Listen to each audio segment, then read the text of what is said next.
Good morning, Packers fans. Aaron Negler here with your Packers Daily Chat, coming to you live on the Cheesehead TV social channels. It is Tuesday. We are a couple days away from the NFL draft. You'll see right here on the YouTube channel, you'll notice a new video where we pump up our Cheesehead TV draft party. I hope you guys will join us all 3 days. We will be live all 7 rounds. It gets a little out of hand by day 3, but it's always a good time. I hope you will join us. Patreon members, the information to join the Zoom chat will be on the Patreon page Thursday afternoon. Hope to see you all there. The draft, it's almost here. Hello to everybody in the comment section. I already got a lot of people asking about the Waller stuff, so I'll just dive right into it. Clearly, this is something that has been percolating for a while. As I said in the post yesterday on Cheesehead TV, Waller was the player the Packers were trying to pry away from the Raiders. And it's interesting to me that so many people I've spoken to, both kind of who cover the league and have covered the league for a long time, but even in the league, weren't aware of the rule that states you can't utilize a player in the compensation to get a player who is on an unsigned franchise tag, and that is the key here. I didn't even realize this, as I was typing it up or whatever. But because Devontae refused to sign the tag, he was an unsigned tag player, and this is a new rule, apparently inserted in the update to the CBA, I believe in 2020, early 2020, when they were redoing COVID stuff, around trying to expand the practice squads, whatever. But apparently this language was added, stating that you couldn't, send a player. And the Raiders were ready to give Waller to the Packers in this trade for Devontae. Obviously, the league stepped in and crushed that. And the Packers have been biding their time. I believe they are still ready to pull the trigger. I think it all comes down to the Raiders. I believe Waller wants a new deal. He is ready to enter the last 2 years of his existing deal that features absolutely no more guaranteed money. I'd be very surprised if he steps on the football field, either for the Raiders or the Packers in 2022, without some kind of new guarantees in a contract extension. I'll just jump right in. You guys got a lot of questions here. Cameron starts us off with a super chat. Thank you, buddy. If the original 17 deal was 22 Waller and changed to 22 and 53, what's stopping Green Bay Vegas from just swapping Waller for 53 that they originally gave up? As near as I can tell, and I have been asked this a lot in the last kind of 12 hours or so, nothing. I don't believe there's any rule against it. I don't think the league could stop it. I do think part of the kind of wait and see here is about the contract, and possibly the Raiders trying to get something done, or Waller just, steadfast refusing to deal with anybody until some kind of deal gets hammered out. I don't know about it on Waller's end. That's completely a mystery to me. But as near as I can tell, as far as the compensation goes, could the Packers do that? Just send them back their pick?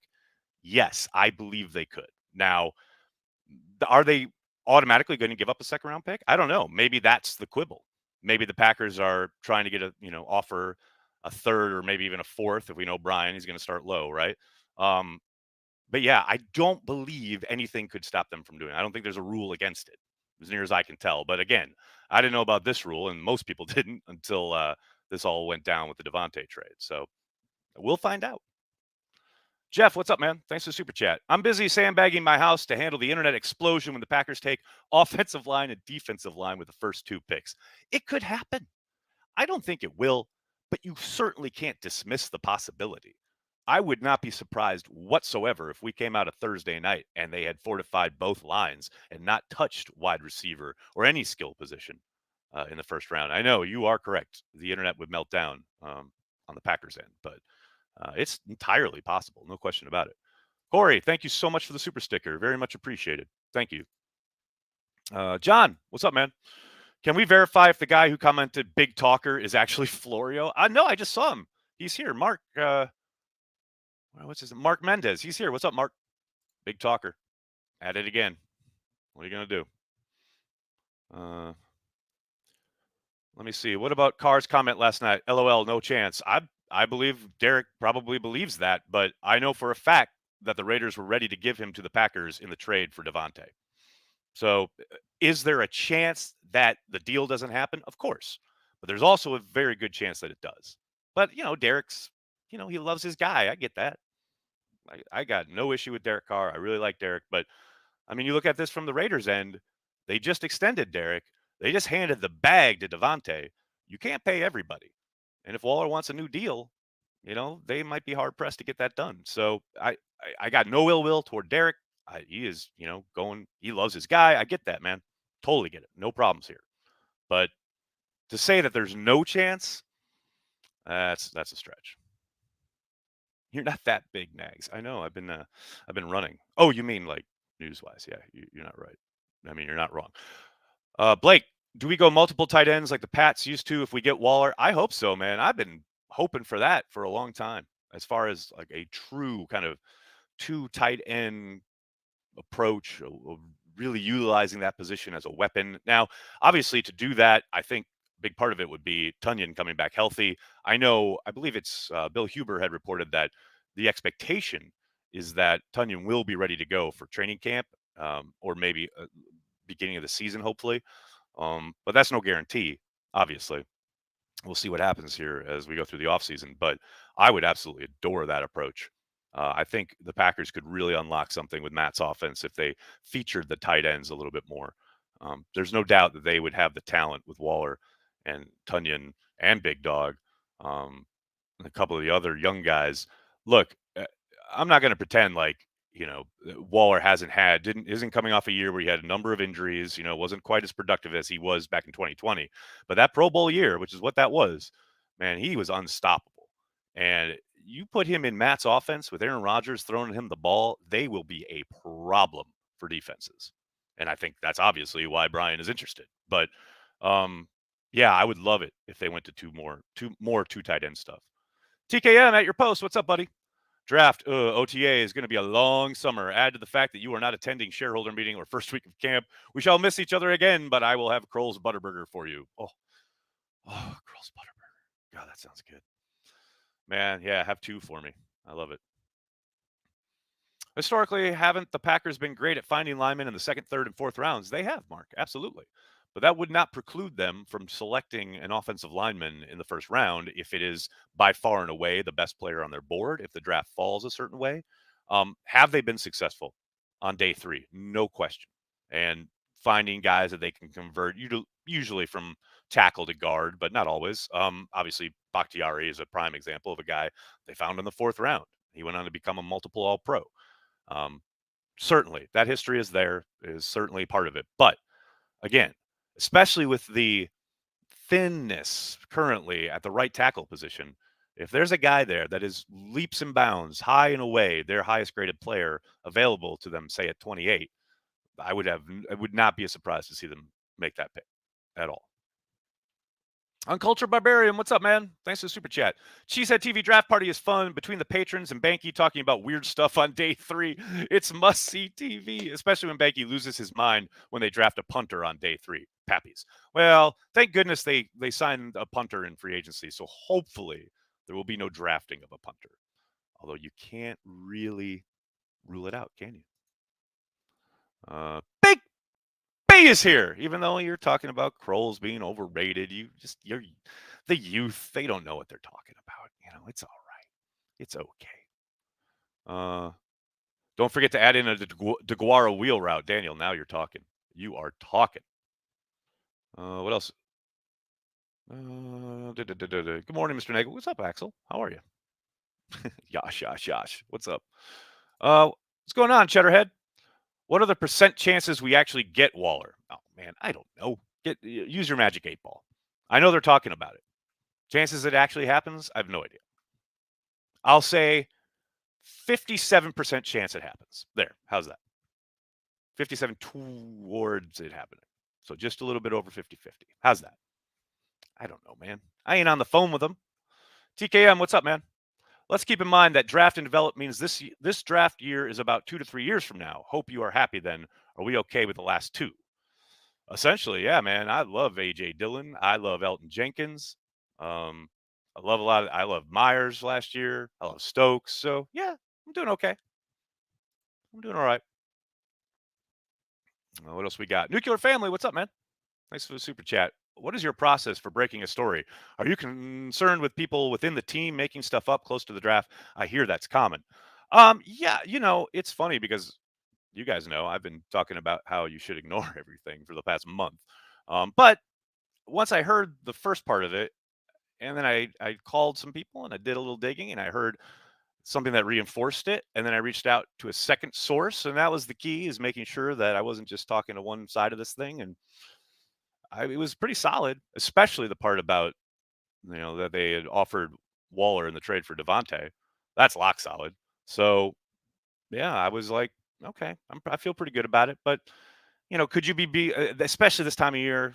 Is it possible you're getting burned? Yeah, of course. That's why I rarely do this shit. You guys know I don't do a ton of breaking news shit. Um, but yeah, I feel confident. I'm pretty solid on this one. I don't. I'm gonna sleep okay, even if the trade doesn't happen. I know they were talking about it, so and that's what I put out there. What else? Do you think Waller would play out the last 2 years of his deal or demand a bank-breaking extension? I don't know about bank-breaking, but he'll definitely want a new deal. I don't think there's any question about that. Make sure you check out Wendell's piece on cheeseheadtv.com. He kind of laid out what a new deal for Waller would look like. It's available right there on the website. Jetterhead, what's up, man? I loved your take on Heflin. He needs playing time. Thank you, man. Yeah, if you guys haven't checked out my video about 3 players who I suspect will take a significant jump in 2022 for the Green Bay Packers, and let's face it, that's where the real kind of improvement comes year to year, is young guys taking steps forward who are already on the roster. I believe Heflin can be one of them, and I really like his chances to contribute. I don't think he's going to be a superstar or anything. Don't get it twisted, but I do think he could be a contributor. And now that I've said that, he will undoubtedly get cut tomorrow. Tim, are you not streaming on Twitter anymore? You know what, Tim? I'm not. And I'll tell you why. Because I kept streaming it on Twitter, but I never get any comments on Twitter, and no one ever engages on Twitter. So I figured just drive people to Facebook or YouTube. It's that simple. Ryan, what's up, man? Thanks for the super chat. Go Pack Go. Love you and the Cheesehead TV team. Do you know of any Packers to London game packages and tours? Any to recommend? Thanks, Nags. Ryan, I do not. Somebody in the comments, if you're privy, let Ryan know. I know I'm going. That's all I know. Corey and I will be there. But outside of that, I have no idea, Ryan. It's not really my wheelhouse. But hopefully someone in the comments can help you out there. Demcon, afternoon, Nags. Good morning. Good morning from New York City. I hope it's well wherever you are. Brandy, can the Packers use Love this year as a second quarterback on the field like other teams do? It's an interesting question, Brandy. That is actually something I asked Matt LaFleur about after Love got drafted. And at the time, he said, well, it's too early, blah, blah, blah.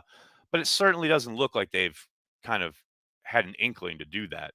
And I understand it. If you've got a now, back-to-back MVP at quarterback, no, you want to dilute the product, so to speak. No, and I understand you're talking about putting a guy on the field with Aaron. So could they?